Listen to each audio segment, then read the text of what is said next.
नमस्कार, आपका स्वागत है। आप देख रहे हैं आपके साथ मेरी बात और मैं प्रिय रंजन भारती। कोलकाता के आरजीकर मेडिकल कॉलेज अस्पताल के ट्रेनी डॉक्टर के रेप और मर्डर केस के बाद से अब तक पूरा देश जिस तरह से विचलित हुआ है और पूरी चिकित्सीय व्यवस्था ठप सी है, उसका कोई आसार नहीं नजर आ रहा है खत्म होने का, और पटरी पर व्यवस्था लौटने का नाम नहीं ले रही है। लेकिन इसके साथ साथ कई सवाल और भी उठ खड़े हुए हैं कि आखिर संदीप घोष जो आरजीकर मेडिकल अस्पताल के पूर्व प्रिंसिपल है, उनको बचाने की कोशिश क्यों ममता बनर्जी सरकार ने की? आखिर इसके पीछे राज क्या है? पीड़िता के वकील ने तो यहां तक आरोप लगाए हैं कि मुख्यमंत्री ममता बनर्जी ऐसे जघन्य मामलों में रेट तय करती है और वो गवाहों को खरीदती है। गवाहों को खरीदने का मतलब कि सच्चाई सामने नहीं आए, लेकिन इसके राजपाश नहीं है। और ये आरोप है वकील का, इस पर इस तरह के अदालती मामलों में आरोप प्रत्यारोप चलते रहते हैं।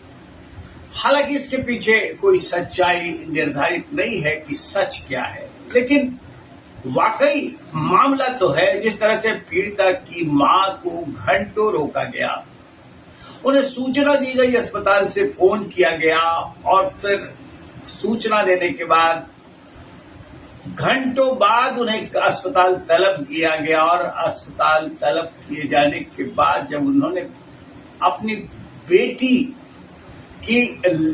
का शव देखा तो वो विचलित हो उठी कि बदन पे कोई कपड़ा नहीं था और पूरे बदन पे निर्ममता के साथ मार पिटाई के अनेक नमूने थे। उनके हाथ टूटे हुए थे, उनके शरीर पर जख्मों के गहरे निशान थे, और उस पीड़िता के जो प्राइवेट पार्ट है उस पर भी पूरी तरह से हमले किए गए थे, जैसे नोचा खसोटा गया हो उनके शरीर को।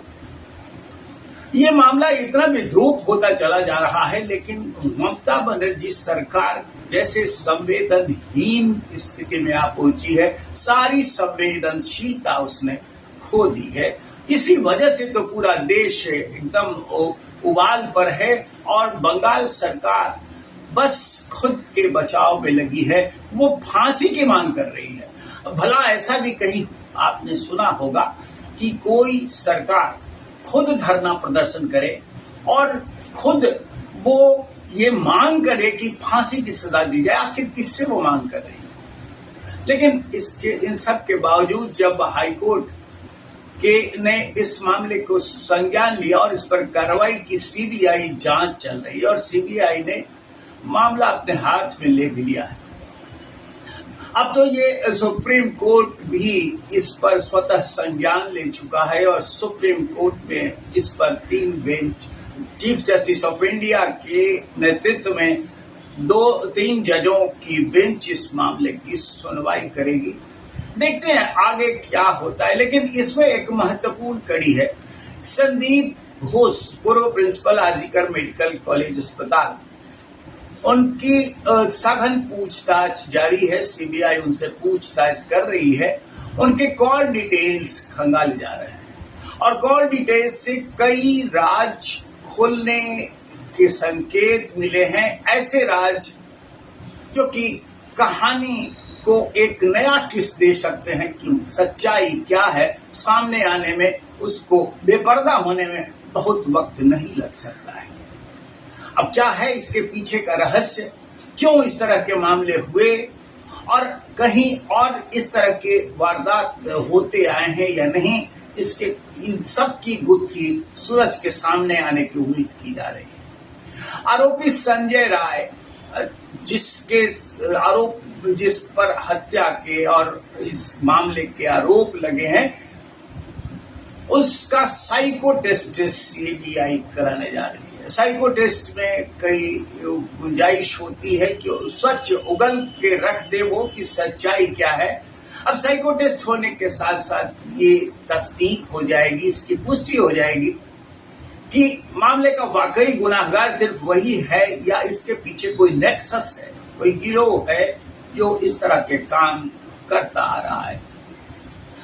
अब पूरे मामले पर जिस तरह से पूरे देश में इस तरह से वातावरण बना हुआ है, वो भी एक बड़ा सवाल है कि लोग उत्तेजित हैं, लोग आक्रोशित हैं और सरकार, जो खासकर पश्चिम बंगाल की सरकार, ममता बनर्जी की सरकार है, वो मामले के लीपापोती की हद तक कोशिशों से बाज अभी भी नहीं आ रही है। और ये गुस्से की खास वजह है।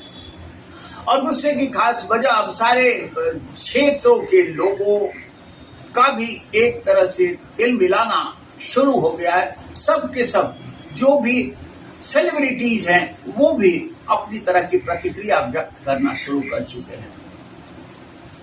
कड़ा कानून होने के बावजूद इस तरह के मामले क्यों हो रहे हैं, ये एक बड़ा सवाल खड़ा होता है कि रेप मामले में जिस तरह से कानून बन चुके हैं, इसके बावजूद इस तरह की घटनाओं की प्रवृत्ति नहीं रुक रही है, ये चिंता की वजह है। और इस चिंता में हम सब आप भी शरीक हैं कि आखिर दैहिक शोषण की क्या इतनी जरूरत पड़ती है और वो पराकाष्ठाओं के पार कैसे चले जाती है कि किसी भी महिला या बच्ची या लड़की के साथ आरोपी जो बलात्कारी होता है वो हत्या तक उतर आता है और बर्बरता पूर्वक उसकी हत्या कर देता है।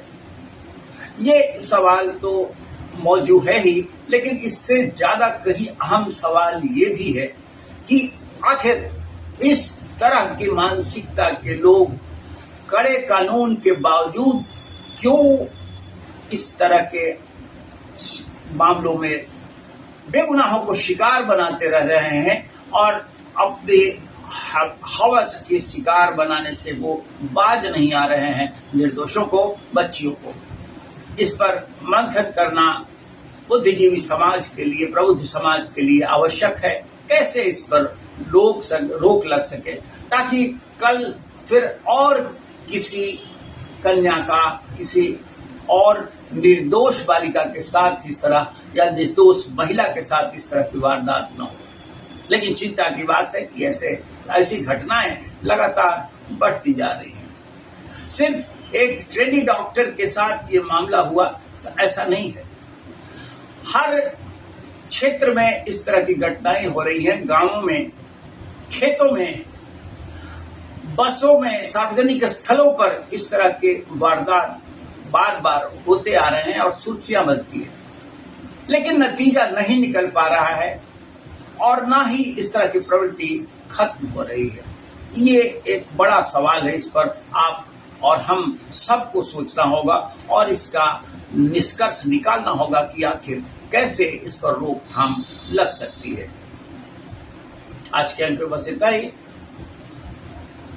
आपसे निवेदन हम बार बार यही करते हैं कि हमारे चैनल के साथ आप बने रहिए और अब तक सब्सक्राइब नहीं किया होगा तो करके आगे हमारे साथ बने रहिए और साथ साथ हमारे वीडियोस पर अपनी प्रतिक्रियाएं, अपने कमेंट्स हमें भेजिए। मिलते हैं फिर। नमस्कार।